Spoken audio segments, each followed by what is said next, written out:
ಇವಾಗ ಯಾವ ಸ್ಟಾರ್ ಹೀರೋಗೂ ಅಥವಾ ಬೇರೆ ಯಾವ ನಟಿಗೂ ಈ ತರ ಒಂದು ಸಿನಿಮಾನ ಹಬ್ಬ ತರ ಐ ಡೋಂಟ್ ಥಿಂಕ್ ಫ್ಯಾನ್ಸ್ ಇಲ್ಲಿ ತನಕ ನಾನು ಸೆಲೆಬ್ರೇಟ್ ಮಾಡಿರೋ ನಾನು ನೋಡಿಲ್ಲ. ಸೊ ಇದ್ರ ಬಗ್ಗೆ ನೀವು ಹೇಳೋದಾದ್ರೆ ಏನ್ ಗೊತ್ತಾ Rachana, for him to reach this place, for him to achieve this, he's taken 25 years. And ನಾನು ನೋಡ್ದಂಗೆ Darshan was like from scratch of seen him ಆಯ್ತಾ.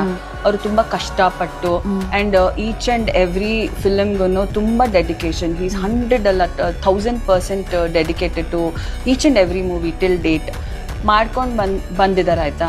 ಸೊ ಅದು ಇಟ್ಸ್ ಅ ಸ್ಲೋ ಪ್ರೋಸೆಸ್.